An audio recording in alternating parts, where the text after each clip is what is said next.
Profit numbers be darned because HTC is fighting, and they're fighting hard with their latest smartphone, the HTC One. It's beautiful, it's got incredible specifications, it's intended to compete with things from Samsung, LG, and more, and it's in the PhoneDog offices right now. I'm Aaron Baker from PhoneDog.com. Let's take a look at the full unboxing of the HTC One. The HTC One is in the office, and this is a real unboxing with a real retail packaged HTC One. This is probably the most excited I've been about an Android device in some time, most likely since the Galaxy S3, because this thing is bringing HTC up to new levels. You know, it's going to be a challenge for them from a marketing standpoint, I should say. Getting it on AT&T, Sprint, and T-Mobile, fantastic, but I want to see them really market this device in the States, because I think this is a device, specs-wise, hardware-wise, everything-wise, can really compete with some of the high-end options on the market. What's presumed to be the Galaxy S4, the Galaxy Note 2, Motorola's options, LG's options. This is an awesome Android smartphone, and it really brings a balance to those people that want Android, but want something like the iPhone 5 in terms of build quality, or maybe the Nexus 4, but they don't want stock Android. It's a great choice, and it's going to be subsidized on multiple carriers in the US. This is the HTC One, the 32GB version, the silver version, like I said, in retail packaging and specs-wise. Just to give you a quick recap,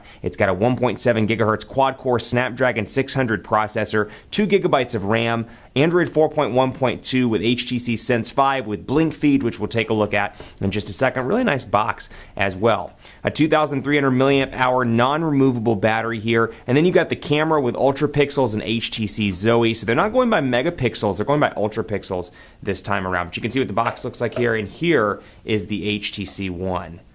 Ooh, ah. I was trying to make some noise. Make some noise! To talk about the device. Clearly I have had my share of coffee, but really just a gorgeous device. And anytime I've held it, anytime I've worked with it in meetings and events at Mobile World Congress, I've just been so impressed with the overall look and feel of this device. They've just done a killer job all around. Let's see what we get out of the box. Of course, some adapters, and it looks like a European adapter. Yeah, we get the European HTC adapter, the UK adapter. So typical, this is a European device. This is not a US retail device, but still is a retail device with retail packaging, which is really cool. So an official unboxing of an actual retail branded device. USB cable here, and then you get some headphones as well. Looks like some Beats headphones, which is fantastic because the Beats audio integration is present here. Let's see what we got. Maybe these aren't Beats headphones. I take that back. They look like Beats headphones out of the box, but they are not Beats audio headphones. You can buy a pair of iBeats for about $99, so keep that in mind if you want to take advantage of Beats audio. Get your IMEI slip here. You get a SIM card removal tray tool, your HTC One warranty statement, license agreement, safety and regulatory guide, and HTC making the most of your new HTC One. I just think it's cool that they've got a phone, so when you look at people, you can say, I've got the One. That's pretty cool. But beautiful build quality. I mean, this just does not do it justice. Compare this to something like the Nexus 4, which is beautiful in its own right, but still just gorgeous build quality with metal, with glass, and then compare it to the Samsung Galaxy Note 2, which Samsung tends to rely a little bit more on plastics. So you can see, obviously, a design preference for both people, depending on, or both types, I should say, depending on what you like in your smartphone. So let's power it up here. You'll notice, first of all, the speakers are on both sides, I should say. The volume here is going to be fantastic. The grills are on both sides and on the front. So when you're listening to a video, you're watching a video rather, the sound is coming at you and not playing out of the back. Just little design improvements like that really make me think this device is going to do really well when it hits retail. But you know, I'll tell you from my years of experience working retail, it's going to be all about marketing this device and getting a good marketing plan in place and making sure retail representatives know exactly what they're pitching. It's going to be a challenge, an uphill battle for HTC in an age where Apple and Samsung are the two names in mobile technology. HTC really needs to continue to make that dent and rebuild their brand as a challenger to Apple, to Samsung, and then to LG and Motorola. But beautiful device here, a 4.7-inch HD 1080p display, which is gorgeous, and one is loading up right now. Now you'll notice the button configuration is a little bit different here on the bottom. You've got back and you've got home, and then you get this HTC logo in the middle. Doesn't do anything. These just serve as a couple of different buttons within one button, I should say. So I'll show you in just a second. For example, Google Now access and recent apps access can be accessed by those buttons. But I don't want to turn it too much because I want you to see the boot animation. But you've got your micro SIM card slot right here. You've got your volume rocker right here. You've got your 3.5mm headphone jack up top with a power button and micro USB charging port at the bottom. It comes in black and in silver, 32 and 64 gigabytes. So let's go ahead and start this up right now. So yep, we're going to start English, and we're going to do United States because I'm American. And we're going to go ahead and start that right up. We'll go ahead and skip over this right now.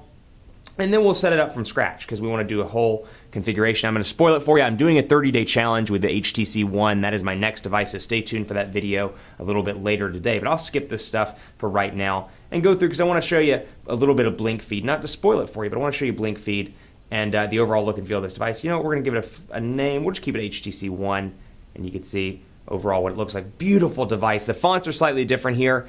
They have changed it around in Sense 5, but you'll see out of the box you get this kind of thing. It looks a little bit like Flipboard rather. Well, HTC calls it blink feed, and it's a feed that's kind of similar in a lot of ways to Flipboard, but it brings your content together. It's aggregated into one area, so your Twitter, your Facebook, your news that matters the most to you. So, whether it's TechCrunch, or whether it's CNN or ABC, I actually don't know the content providers because I haven't looked just yet, but you can bring those in. Topics and services, for example, and take a look. And I don't have it connected to Wi-Fi, but it would say under featured headlines, a couple of different choices for you to choose from. Services and apps you can see here.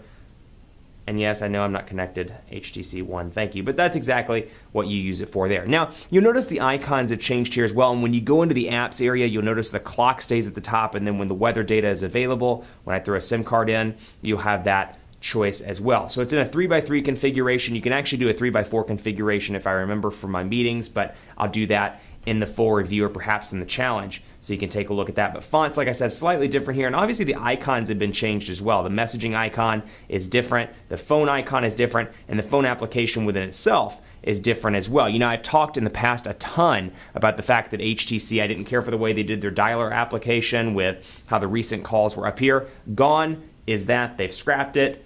And they've moved on to something like this, which I think is far cleaner and kind of reminiscent of Windows Phone 8 in a lot of ways. With the call history, you just swipe to go to phone, swipe to favorites, swipe to call history. Kind of reminiscent of something Windows Phone 8 would do in terms of the overall look and feel. Now, pressing and holding home brings up Google Now.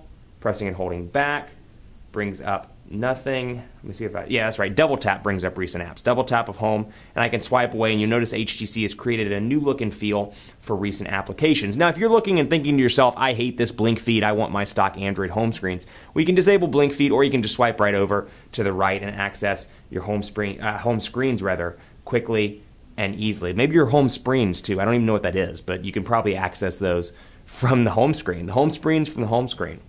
You can see your settings here. Personalization still very intact and still very important in HTC's overall strategy. You've got a couple different notification sound options, some ringtone options. You've got your lock screen style, and you can customize the home screen to add widgets as well. I've always been a fan, like I said, of productivity, and just take a look at how fast this device moves. 2 gigabytes of RAM, and it's utilizing that new 1.7 gigahertz quad-core Snapdragon 600 CPU. So incredibly fast, incredibly fluid, and I can't get over it and can't talk about it enough how great this phone feels in the hand. So for those people that think 5.5 inches is too much or 5 inches is too much, you still got almost 100% travel for my hands, my big hands, across this device. Still a very pocketable device, still one that's easy to hold in the hand, but incredibly fast all around with little to no lag whatsoever. We'll take a look at the Ultra Pixel camera and HTC Zoe, all of that stuff both in the 30-day challenge and in the full video review and the snapshot review a little bit as well. But I'm excited to test out the camera. HTC is making a bold move by getting rid of that Ultra Pixel or getting rid of that megapixels branding for Ultra Pixels. We'll see if it pays off. But before we time out, I want to go ahead and jump over to Best Buy Mobile and give them thanks for hooking us up with devices like this for use in our One Paw Bandit giveaway game. When you go into Best Buy Mobile soon to get your HTC One, you'll walk out working. They'll help you get your email, your web, your Ultra Pixel settings, your HTC Zoe's all set up. So when you walk out the door, you know exactly what you're doing with the device because at Best Buy Mobile, you walk out working. That's it for me. Stay tuned for more on the HTC One, the 30-day challenge, the full video review, the snapshot review, dog fights, and more. I'm really excited this device is finally in the office, and I think this is going to be one of the best Android phones of 2013. It's beautiful, it's gorgeous. Sense 5 looks better than ever. It's fast, and hopefully, I've talked about Sense kind of being a resource-heavy operating system or user interface overlay, I should say. Hopefully, this time around with the RAM, the improvements, and the better processor, this thing's going to buzz right by and going to be incredible. Keep it locked on PhoneDog.com because we'll find out together. In the meantime, hit me up on Twitter at PhoneDog_Aaron, Facebook, Facebook.com/PhoneDogAB, or excuse me, Facebook.com/Hi Aaron Baker is my new username. Also, hit us up on Google+, gplus.to/PhoneDog. Thanks so much for watching. Stay tuned for the challenge series, the reviews, and more on PhoneDog.com. I'll see you next time.